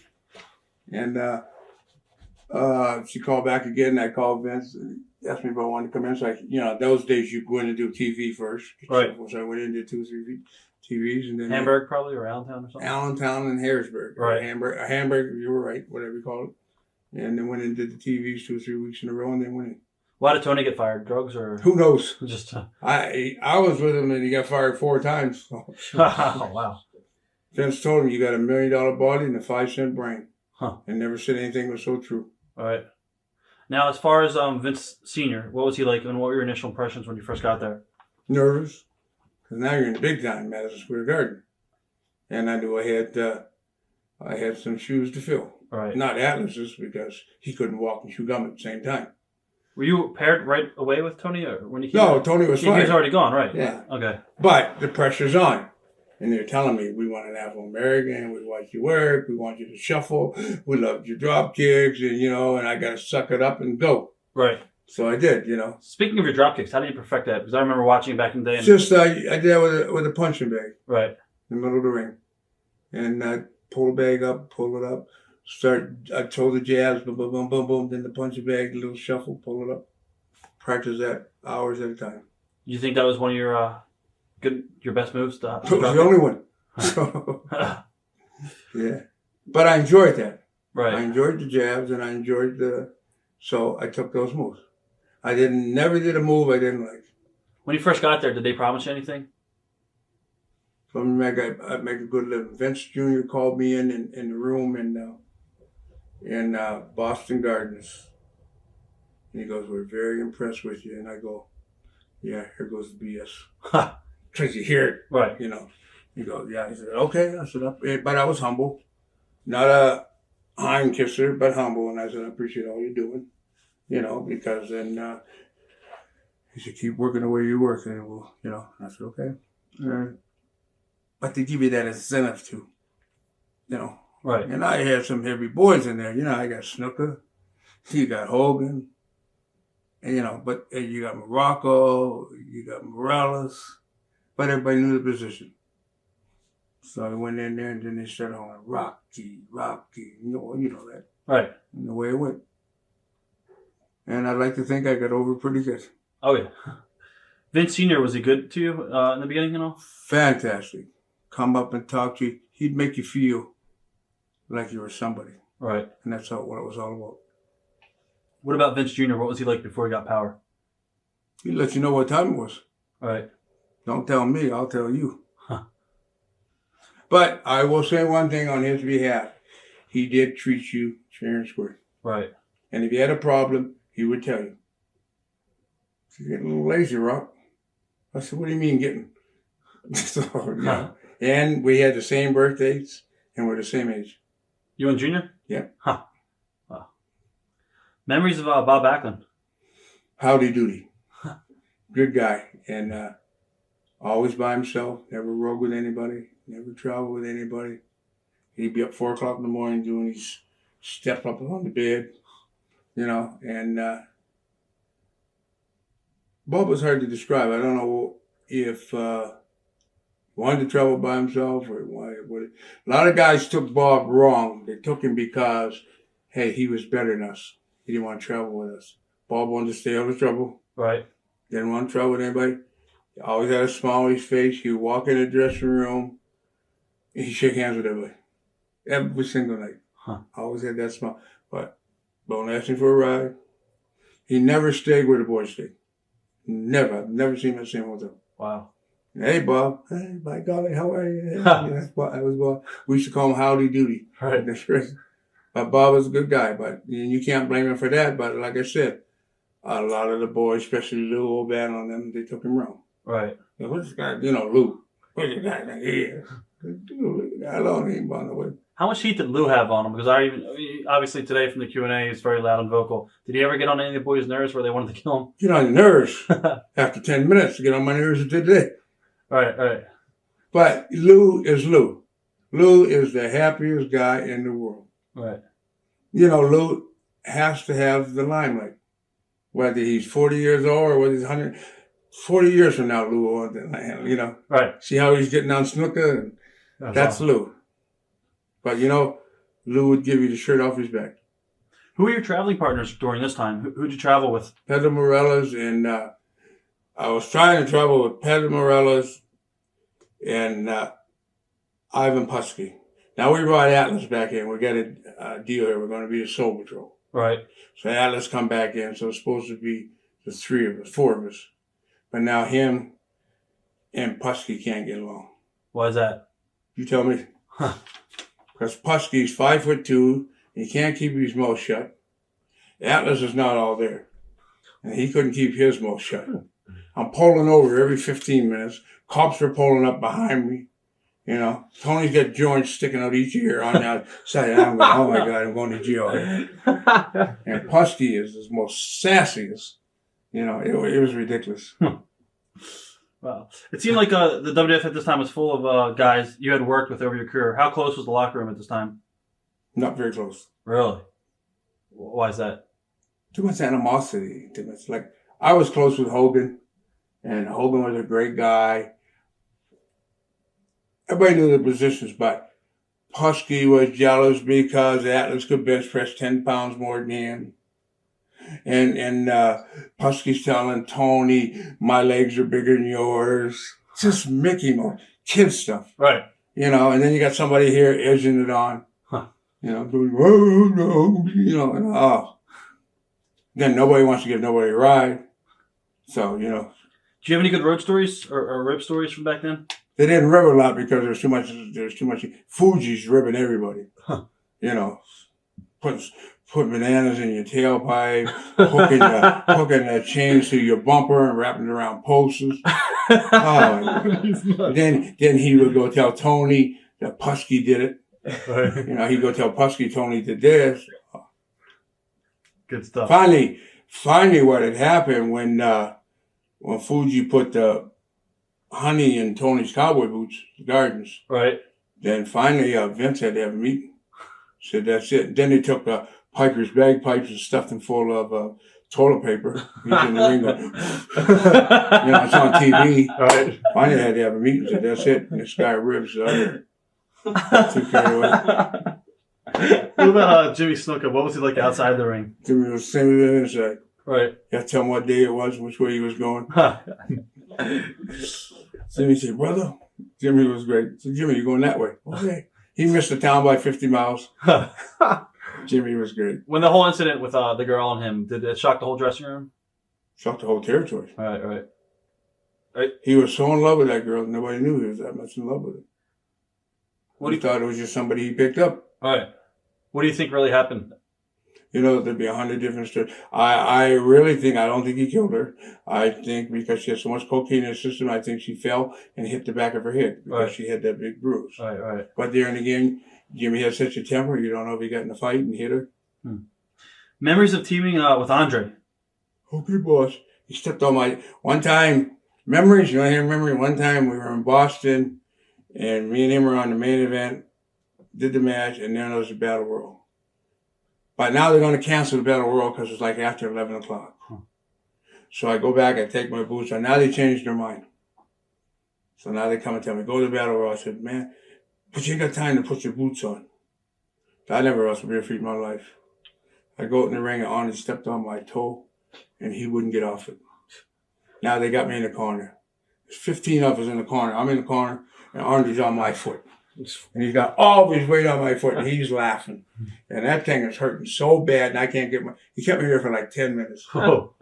Finally, when he let me go, I jumped over the top ropes. I went to the floor. I was the first one. And he laughed. Then laughed. Andy had the greatest sense of humor. Outside the ring, he was good too. Right? Yeah, if he liked you. Right. But he didn't like you. I knew a couple of guys he didn't like Lou Albano. That's what a lot of people say that. Yeah. A lot of people. Lou got too heavy with him. Right. Lou told me he had no brains, put his brains on. Huh. Wow. Yeah, he didn't like Lou. What about as far as Andre's drinking stories? Are pretty much legendary. Well, he had a drinking contest and what did he drink? 124 beers. Wow. Then he passed out on the floor and nobody could pick him up. So he just put a blanket on him, left him. I heard that story too. Yeah, that's a true story. Huh. 124 That happened beers. in England or something? Yeah, no, it happened in Vegas. Wow. They had the drinking contest. Was the changeover from Vince Sr. to Vince Jr. pretty smooth? Not really, because it was smooth for a guy like me because I knew where I was coming from. But the stars that Vince Sr. had, Vince Jr. wanted to make his own stars. It's like a booker. Right. You're booking, you got me as a star, you got him as a star. All of a sudden, he becomes the booker. Now he wants to make him a star. So, you know what I'm saying? Right. You used to hate when a new booker come in because you didn't know who he wanted to make stars. Did you know what Vince planned out as far as taking over all the territories and stuff like that? Did you think it was going to work? Yeah, I knew it was going to work. But I didn't know it was going to work for what guy. Right. But see, he had talked to me. And he had told me he was getting rid of Atlas. And I said, well, you want me to leave you? No way. But I didn't know who it was going to work for. I knew it was going to work for the company. Right. Because he went to every, I'll tell you what's a good man he is. He went to every company. He never stole one territory. He went to Stu Hart and them and he said, I will buy your territory and I'll give you $200,000 a year the rest of your life. That's pretty decent.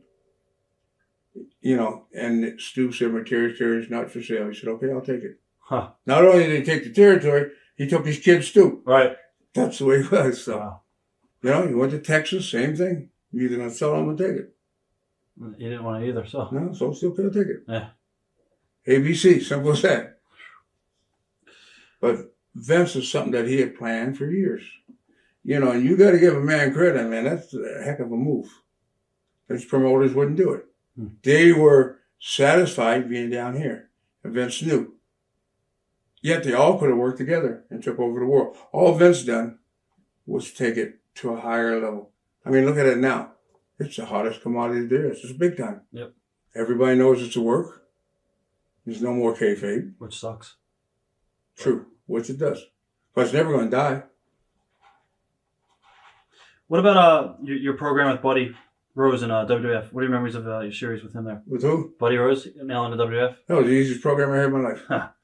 Because you hit him hard and go, ah! Oh, he'd hit me, and I'd go, you hit me again, I'm going to knock your teeth out. Oh, I'm sorry. I chased him all back to the dressing room one night working, and he thought I was shooting. He wouldn't come back in the ring. I had to go to the office the next day because he went and told the referee. The referee called the office and Rocky's going to knock him out. So he was the easiest guy in the world. Now, you wrestled Billy Graham again in WWF. How different was it from when you wrestled him years before? Night and day. Night and day. Still need to learn how to work. Right. But the feeling wasn't there. Right. Kind of the encounter I had with him. What about Don Muraco? You had an incredible feud with Don Muraco in WWF. Don Muraco had probably one of the best psychologies there was because with Don, he didn't have to do a lot. And Don didn't do a lot, but what he done meant something. He could take a thumb and never touch you with it, and the people were ready to come in and kill him, you know. And yet you get a guy that's got to kick you 10 times, hit you 10 times, fools you was the same way.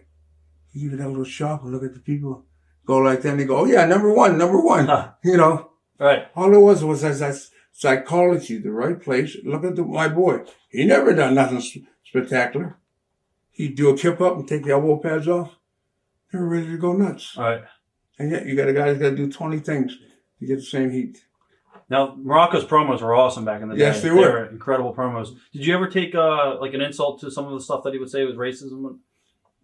You know, I did, but then I would have to catch myself. Right. And say, hey, it's a work. Then I'd say to myself, it better be a work. Right. Did you ever caught him aside a couple times. I was going to ask you. Oh, yeah. I had a line I didn't go over. And I also had a line I didn't let nobody else go over. Right. But then I catch myself. And I told him, and he go, man, what the hell's the matter with you? Then I go, you're right. Huh. You have to. But you have to collect yourself. If not, they're going to get heavier and heavier. I mean, those matches were incredible. You guys had some... We had some barn burners. You did the cage match with them too, right? Yeah. Yeah. What do you remember of that match? That was a great match. I remember being a little kid and trying to sneak it. It was late at night on USA Network, trying to watch it. My dad would tell me to go to sleep. Is that right? Yeah, it was back in the day Yeah. when wrestling was good. Was there ever any consideration of ever putting the IC title on you? Yeah, there was. But you know what? They are such workers. They know how to get you over while getting it. They'll tell you, we don't need it. They'll tell you, a belt's to get you over. Right. And they'll come and tell you, we don't know to give you the belt. You're already over. And you believe them. Did you agree with that? To a degree. Did you want the belt, or did you think you were over? And again, no, because they're only going, when they give you something, they're only going to take it from you. Right. So I knew eventually they were going to take it. So It's pretty smart. I mean, you're the happiest guy in the world when they give it to you, but you're not the happiest guy in the world when they take it from you. We were talking about Albano again. He was with Muraco during that feud. Did you ever actually witness Vince Sr. firing him at the TV tapings for being drunk and then rehiring him like 4 days later? 10 times. Lou, go home. Make me go home. He was a sassy as a blue-ass fly. Right. Especially when he was drinking. But you had to love Lou. He kept the morale up in the dressing room. Lou wasn't for the business. Lou was for the boys. Lou was like a union leader. Right. Watch this. Vince McMahon. You know? That's awesome. Go home, Lou. Make me. John Studd. Memories of Big John Studd. Yeah, John was a good guy. If John lost 2 pounds, you couldn't speak to him for a week. Huh. Oh, how you doing, John? Oh, I can't figure it out. I'm on 13,000 calories a day, yet I still lost 2 pounds. I said, yeah, you're looking a little skinny. Oh, am I really? I'm serious. That's a shoot. That's great. Was it special to you to return to Maple Leaf Gardens in '83 as Very the special. WWF match on the show? Very special. What do you remember? That was like coming home. And when you walk up and you walk down that ramp and you stop and they start hollering Rocky, and you get the goosebumps all over. Huh. Yeah, that was very special. Now, how different was it at that time being a pro wrestler on the national TV rather than a regional? The difference was you're looking, and I remember my mom wasn't there, so she had passed, and I'm going, if she could see me now. It's just, you get these thoughts, you know, that they're 10,000 miles away. I think Flair was on that show, right? He Yeah. was underneath, I guess, with you and Muraco, right? Yeah. What was it like working with Rick again? Same old Rick. He said, here we are, just different places, different faces. Talking about Tony Atlas, we talked about him a little bit earlier on in the interview. Now, your thoughts on Tony? Did you like being paired with him, or did you not? No, I didn't. You did or didn't? Didn't. Okay. You'd rather work as a singles too? Yes. Okay. Not only are you trying to get yourself over, you're trying to get him over. Right. Huh. And you couldn't. Because he had a one-track mind and he wouldn't listen. If I always got the impression when I told him something that he had in his mind that I thought I knew more than him. I said, Tony, my body is never going to look like yours. You're fantastic in the body. I'm a little bit more flexible than you are. So you do the strong stuff and you do that. I know I can't.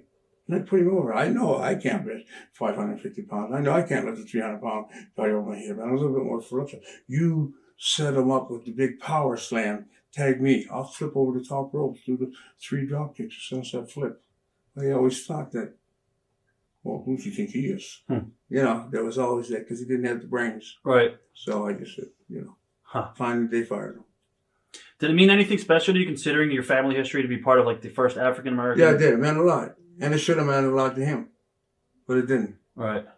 Just another belt. Huh. I said, Tony, we did it. I mean, we did what? They didn't give us these belts because they wanted. I said, okay. Huh. In other words, that thrill wasn't there where it should have been. Right. You know? Did you ride with him at all on the road, or did you just He never had a car. Huh. He drove with me until finally I went in the office and Barnett was running everything, and then I said, he's not driving with me no more. He burned a hole in my seat in my Cadillac, brand spanking new, and then he sat on it the whole time so I wouldn't notice it. That's not good. Yeah, so finally I went and I said, no, that's it, no more. What are your memories of your matches with the Samoans? With who? The Samoans off in Sika. Good matches with them. For big guys, they could move. Oh, yeah. Yeah, big guys, they could move. I mean, they go over them top ropes. They was a shoot. They go to hit you with the chair and you move and they break the chair over each other's head. I mean, somebody else would break it down. So you ain't hit me that hard with that chair. You're not breaking my neck. Yeah, they could move for big guys. Did you like the Hamburg TV tapings and stuff like that? Yeah, I did. It was good stuff. It was just, the atmosphere. It was awesome. Yeah, see, it's not there no more. What about Hogan? What are your memories of when Hogan came in? I always got along good with Hogan. Right. I always got along good with Hogan. For a guy that really, I think Hogan changed his business. And he never had the big head. Hogan was the first $2 million a year worker. And he never had, to me, I can only say this, me as an individual, he would always look for me in the morning to go work out because he knew I was goofy enough to go work out, whether it was rain, snowing, hurricane, thunderstorm, whatever. And he'd look for me and we'd go work out. And I would say Hogan changed his whole business. He brought it up to a higher level. How did the locker room accept the change from Backlund to Hogan? Did they welcome it? Well, sure, they start making more money. Right, exactly. Even the underneath guys. Right. They went from hell to heaven. Right. Did they know what Vince was going to do with them? Did they know the plans? Nobody didn't care. They're looking at the paycheck that went from $500 a week to $1,500. They didn't care. All of a sudden, they went from Vince to Mr. McMahon. Uh-huh. When did Vince's Jr.'s ego begin to grow? When he took over. Right. Were you there the night that John Stossel got slapped by Dr. D. David Schultz? Yeah. What are your memories of that? What's that? We already asked it. Okay. Yeah. We talked When about he that. hit the floor. Okay. What was the rivalry like between Hogan and Piper? In the locker room. There was a little tense in there that, not so much with Hogan. Hogan, first of all, was a businessman. Right. And I think Hogan seen stars away from this business. I think he's seen the commercials. He's seen the movies. Hogan, well, Piper wasn't searching where Hogan was. Like, there's life after wrestling. Right. That's Hogan seen that. So there wasn't a lot with Hogan. He knows, like, Hogan knew his knees were going to go. We have to realize that, but we don't. Right. And then all of a sudden we wake up one day, your knees are gone, your elbows are gone. Now you go, what am I going to do now? So. But I think Hogan realized that and look at him. He became probably one of the biggest stars there is. Did you see any problems ever with Piper and Hogan as far as like not wanting to do jobs? I know Roddy never wanted to do jobs. With Roddy, I did. I never seen it with Piper. Right. I mean, with Hogan. Right. I seen it with Piper, yeah. And everybody else did too. How did the boys handle it? They watched, see what's going to happen. Like me. Were you pretty amazed that Roddy never really had to do a job and he always got out of it? No, because he went to the office and told Vince. Right. Go tell him, here's the deal. It's 2 choices. I ain't doing it. If you don't like it, goodbye. Because they made so much money that they became very, very independent. Now, you actually did a little program with Roddy, and you guys did the Piper's Pit together where he brought up the shining shoes and stuff like that. Was that, rehearsed? Not rehearsed as far as, like, did you know he was going to hit that? I had no idea. That really caught me off surprise. And he apologized later. And he goes, I hope you didn't take it personally. I said, no, I don't take it personally. If I did, I'll let you know. Right. Tony kind of got upset. But those things you have to work through. Right. That shows you when your manhood comes in, where you just, it's a lot easier, go down to his level. He needs to come up to mine. So, you just put your head up and keep on going. How hot was the WWF at this time? It was hot. It was on fire. Right. Did you know that WWF was on something big? Did you see it? Yeah, seen it coming. What about the cartoon and stuff like that? When you saw all the stuff, the toys and stuff like that? I knew that was coming big because they get that, because Mexico was doing that before. Right. And I seen that coming, and I'm going, Mexico is, like my fiance, Sheila. She was going back and forth into Mexico, and she's coming back with these dolls, and they're selling thousands and thousands and thousands. I go, someday New York's going to do that. Huh. And they took 90,000 dolls of Hogan to to Japan. They sold them in 2 weeks. Oh. You know what they're selling them for over there? $75 American dollars. It's crazy. Well, those ones that bought them, at them days, what are they worth now? Right? Yeah. They can probably get $300 for them. Wow. Can you figure 20 years from now? Right. So now, I knew it was going to become a big market. How'd the boys react to Backlund leaving the company? A lot of them were happy because a lot of them didn't understand Bob. Because Bob never intermingled with the boys. He never socialized. Bob would go, if there was only 2 dressing rooms, he'd go sit way in the corner. If there's 10 dressing rooms, if you wanted Bob, you had to go away. Wow. Find his own dress. That was Bob. I'm not saying Bob did it because he was snotty or because he thought he was better. Bob was a loner. Right. Drove by himself, got his own hotel room by himself. I've always liked Bob, and I like him to this day, and I've always got along with him. So you can't knock a person for what he believes in. What about, I guess the locker room now, the stakes were so much bigger with, Hogan in the company and stuff that. Was there a lot of political cliques and stuff like that at this time, though? With Hogan? It still is. Right. Right. It's always going to be. You can ask me that question 20 years from now if I'm still living. All right. It still is. I guess with Jesse Ventura, what are your memories of Jesse the Body? Jesse was all right. He was there. Drive me nuts. Jesse was different. I guess that's why he became governor. Right. Jesse was all right. He was a good guy. He was a fair worker. I never seen him as a main eventer. But then again, they probably never seen me as a main eventer. And what I can say about Jesse, really, I never knew him that well. I worked with him a few times, had good matches, but that's all I can say about him. What about your series with Adonis and Murdoch? Never cared much for Murdoch. I thought he was a typical redneck, and I don't like to talk about the dead, but that was my personal opinion. I thought he was two-faced, thought he was a backstabber, and I still think that today. Adrian Adonis was always a great guy. All right. And he died in my brother's arms, and my brother wrestles too. He died in my brother's arms in Newfoundland. For the car accident? Yeah. What exactly happened in this car? The moose went across the road, and they swerved and went down the embankment, and it went right from the back of the van right through the windshield. Your brother's in the car? My brother's right behind him. Oh, wow. Ricky Johnson. Wow. Does he wrestle or no? He used to. He retired. He retired. He was not in jail. You don't talk anymore? No, it was crook. Okay. What about, I guess, what made you finally leave WWF? I was hurting. My back, my knees. You can't throw drop kicks for 25 years and not be hurting.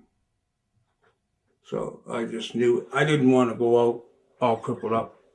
And I didn't want to go out and, Muhammad Ali is a personal friend of mine. And I started a lot of rounds with him. And I look at him today. And actually, believe it or not, he's moving to Florida. And he's moving about 15 miles where me and my fiance live. And I look at him today and it's sad. I don't want to go out like that. All right. So you left on top, basically. Basically, I did. And I didn't want to go out like that. What are your favorite matches from that run in WWF? I have some good runs. Mr. Fuji.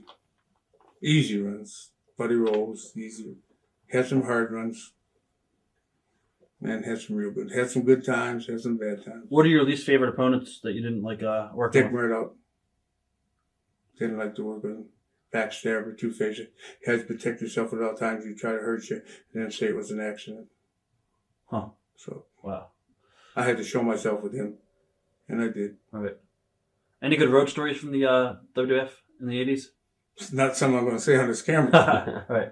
A lot of guys said to stay up on the road and stuff like that, do drugs, uppers. We did an interview with Piper. You know, I was never a saint, never an angel, drank my whiskey, did like the boys did. But I can sit here and truthfully say, here's a shoot. I've taken a few diet pills, taken a few uppers, but I've never ever done drugs. I can truthfully sit here and say that. Like I said, I've done diet pills to stay awake, took a few uppers, few downers, Right. couple in betweeners, but I've never ever done hard drugs. Right. And to this day, I haven't. What's your views on steroids and stuff like that in the business? Steroids, I took them when they never had a name. And I'm not going to sit here and tell you I didn't. But steroids are like whiskey. They're like aspirins, anything else. If you use them and don't abuse them. They make them, don't they?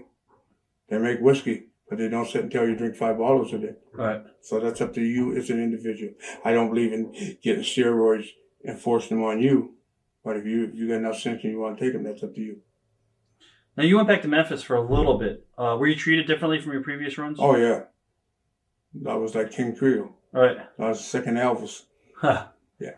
But I only went because sometimes, you know, I'm living in Florida. We have a condo there. We have a small ranch in Missouri. And sometimes I get bored and I like to go back and hang around just like I did coming up here. Right. And I got treated a lot different, but as far as ever getting back in this business, no. What about Bill Dundee? Did he treat you any differently? Or... Oh, are you kidding? Huh. He had all my money spent. Huh. Wanted me to open the bar, wanted me to do this, you know, wanted me to do the other. It's sad when I look at Bill. Bill's 64 years old and still wrestling. Yeah. That's sad. He has to. Thank God through my son, and I thank God every day that I don't have to. Right. What about Ric Flair? Are you shocked that he's still wrestling at his age? Rick doesn't have to. Right. This business is a shoot. It's like syphilis. Once it gets in your blood, you'll never get rid of it. How many boxers? I sparred a lot of rounds with George Foreman. You know, he's getting ready to fight next month. So what does he want to do? Fight some young kid, he might win, and then 3 months from now, he'll be walking on his heels. Huh. It gets in your blood, brother. I still work out every day. The doctor asked me 2 weeks ago, why are you working out so hard? You'll never get rid of it. But that's better than me being in the bar every day, drinking 2 bottles of whiskey. At what point did you actually start bringing Dwayne on the road? When he was about 12, 13, when he started getting on my nerves. Was he a big wrestling fan growing up? Are you kidding? I'd be on the road. I'd have my suitcase packed. Funny story. In my house, and I lived in Pennsylvania, and, you know, they all have basements. In Florida, we don't. There's so much water. And I got on the road one time, and I got ready to wrestle. Opened my suitcase. I got one wrestling boot. What's going on? He would actually go in my bag and put my boots on and go down to the basement and get a mattress and practice taking bumps. He hear me coming, he put my boots back in my bag, and he did it in such a hurry, he only put one boot back. And, he lived for it. He practiced interviews when he was 6, 7 years old. We were at Don Muraco's house and Don in Hawaii, and Don showed us a videotape of Rocky when he was probably like 12 years old. Mm-hmm. He was imitating Piper. Oh, he imitated anybody. Yeah. Snuka, Tonga Kid, anybody, yeah. It was good stuff. At what point did you actually spartan him up to the business? You know, I never did. He smartened himself up.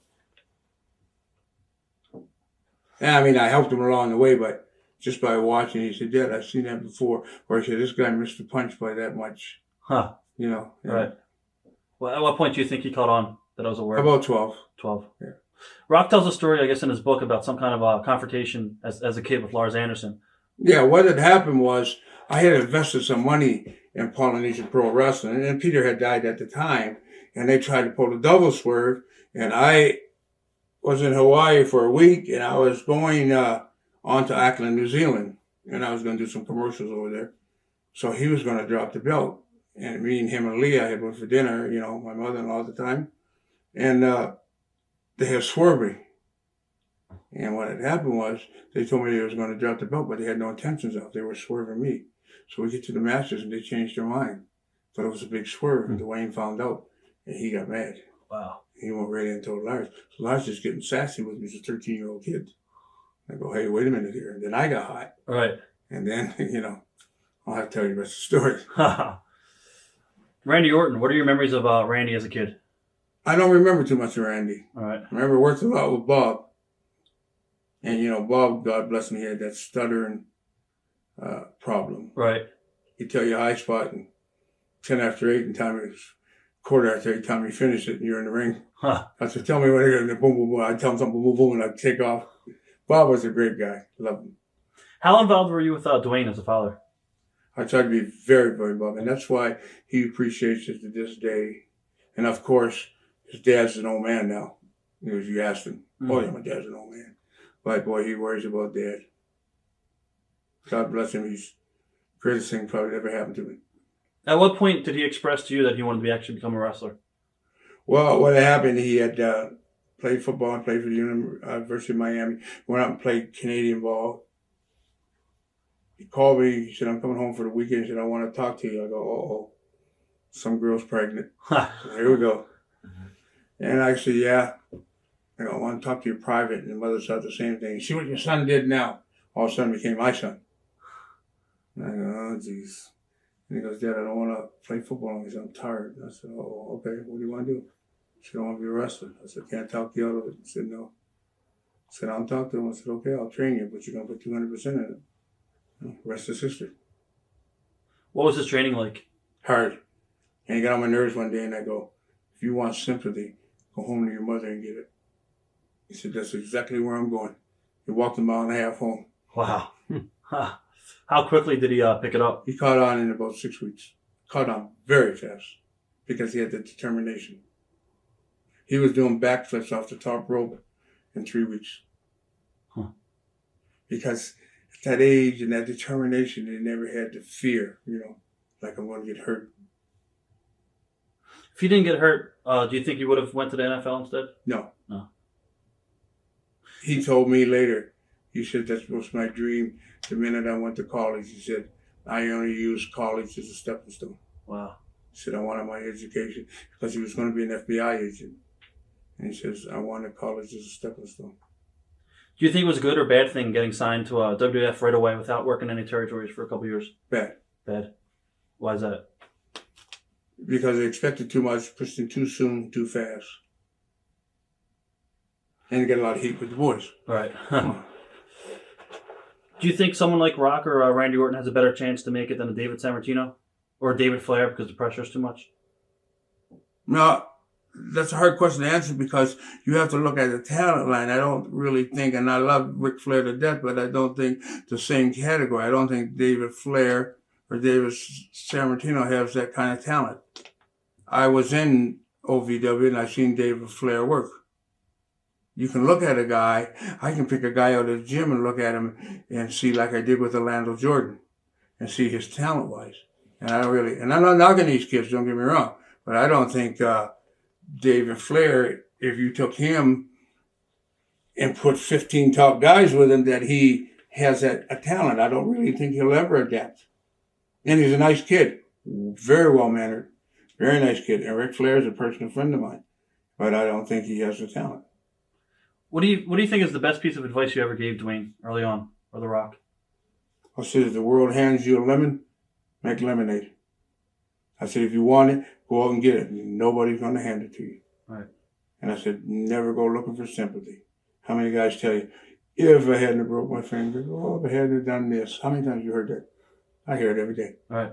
I get guys at my gym in Florida come in 22-inch arms, you put your brains in the mockingbird, fly backwards. Well, I can do that. I said, so? Huh. What do you want from me?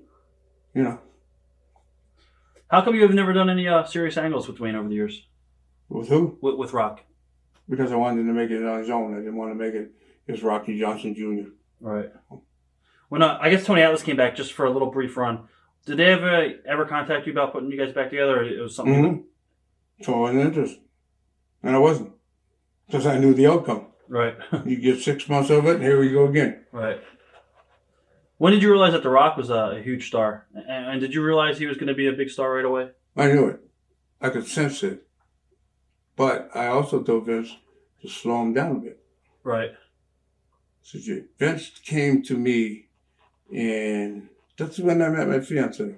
Vince came to me in West Palm Beach, and he said to me, he said, "Your kid's got everything." He said, "I'll have him a millionaire in a year." Wow. And I said, "Yeah, same thing he told me." That's it. I said, you know what? You know what? He did. Wow. That's no lie. And I've respected him for that ever since. I guess, did he ever call you and say, "Oh, wow, I can't believe this is happening, you know, I'm becoming a big star"? Did it ever get to his head? You know what? It never went through his head. A lot of people that I know that's in the business and worked with him, they say he has no ego. None whatsoever. Never went through his head. Huh. I guess I called him one time joking. I said, "You lend me $50?" He goes, "When you going to pay me back?" That's great. Yeah. Then I called him one time and said, "Look, I got in some trouble. I need $200,000. Right. He called me. He said, "Dad, I know you're only joking." I said, "No, I'm serious." I said, "I can't tell you, but you know he would have sent it." Was that stupid mess down in Florida? I was just teasing him. Oh, okay. As a father and a fan of his, what were your favorite matches of The Rock? You know, I never picked it out. I've always watched his match. And you know, all of his first match, he'd call and ask me how he did. And I'd say, you know, just take your time, slow down. I said, don't pick out your best matches. Pick out your bad ones. Work on them. You know, we have a tendency, if you're sending a tape to anybody, you're always going to send your best ones. So pick out your bad ones and work on those. Have you ever been involved with WWF over the last couple of years at all? As far as Yeah, I've done some. You're talking about Orlando a little bit. Yeah, I trained him. What was that like? How did you find him? He found me. Huh. I wasn't looking for him. All right. He was with what was it? UWA. Right. With Walter, and I had done a little stuff with them, and then Walter stole the money. Walter Piercy. Oh, okay. And we had Judge Mathis behind us, and some good money. We had BET, you know, Black Television. Right.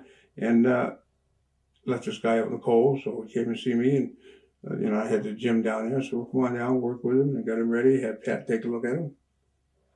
Liked him. Yeah, sent him to OVW. He calls, comes, sees me all the. Matter of fact, it isn't Davey. He just bought a condo there. Huh.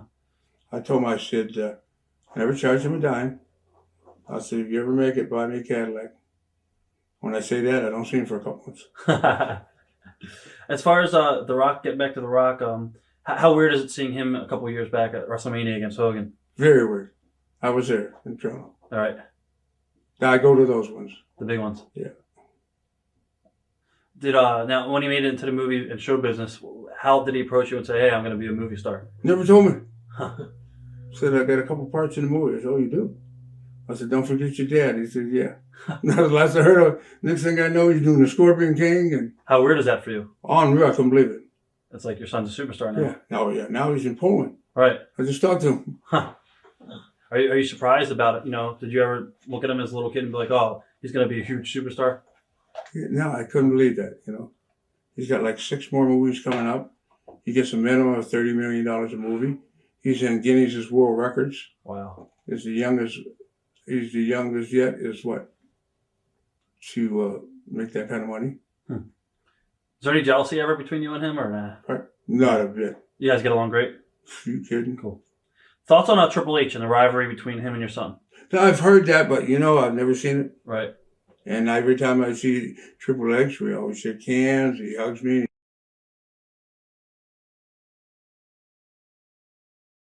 Right. I've never seen it. Do you think, well, one of the reasons, according to a lot of people, is that Pat Patterson retired is because he wasn't very happy with Triple H pushing himself so hard as of late and keeping himself on top. Well, respect, he married the boss's daughter. Exactly. I'll do the same thing, and I don't care who likes it. You want to quit?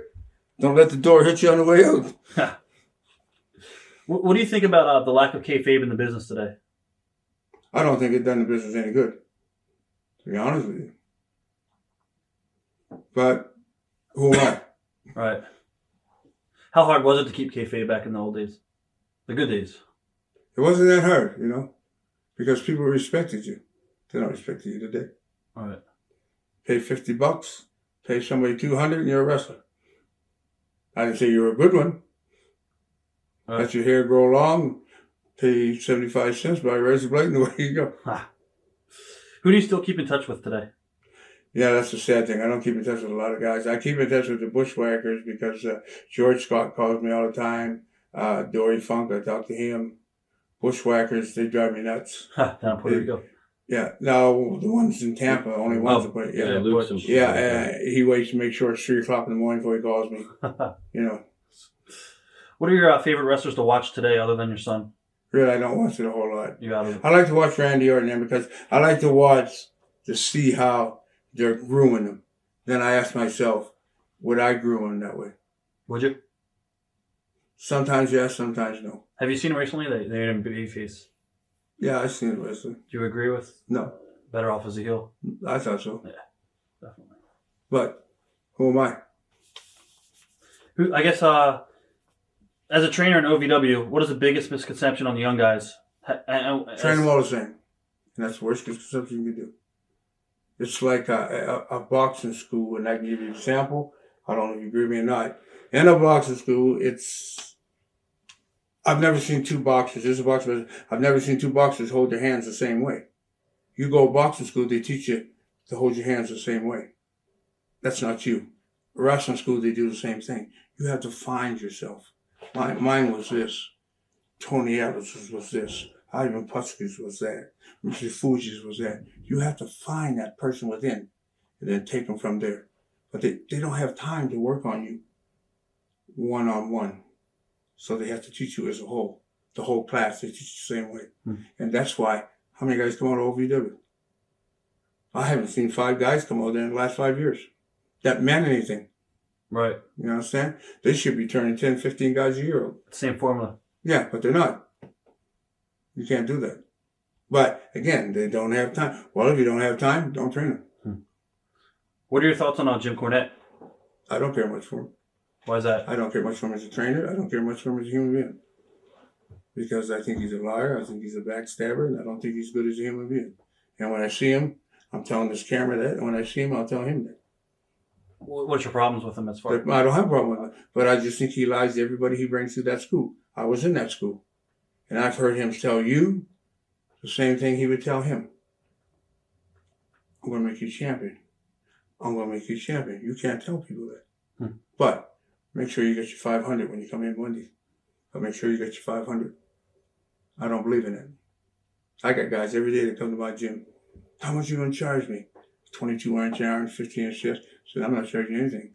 Because number one, I don't have the time. And number two, I don't have the desire.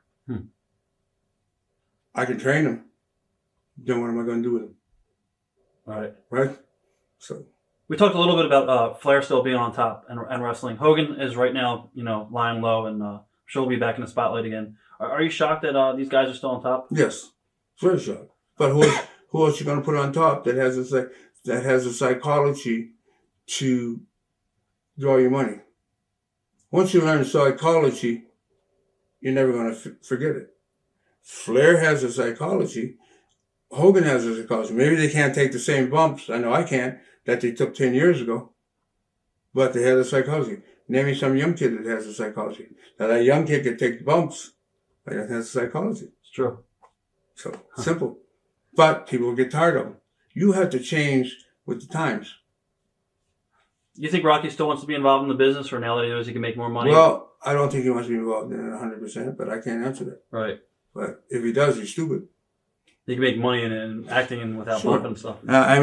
Again, this business will never get out of his system. Well, that's what I was going to say next. Yeah, he's always going to want to be in it. Right. But not 300 days a year. Right. Just for the pop and stuff like that. I guess a guy that you saw at work that you thought had a ton of potential but never made it, is there anybody? No, not that had a ton of potential and never made it, because if you got a ton of potential, promoters are going to see, because promoters don't look at you as a human being. They look at you as dollars and cents. And to make dollars, you have to have sense. That's how they look at it. Have any guys, your ex-partners or fellow workers, ever tried to mooch anything off of The Rock?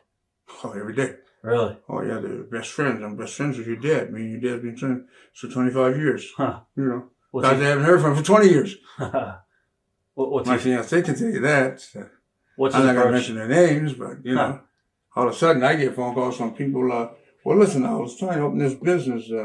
How's The Rock doing? You know, it only takes $25,000. I hear that all the time. Wow. How do you deal with it?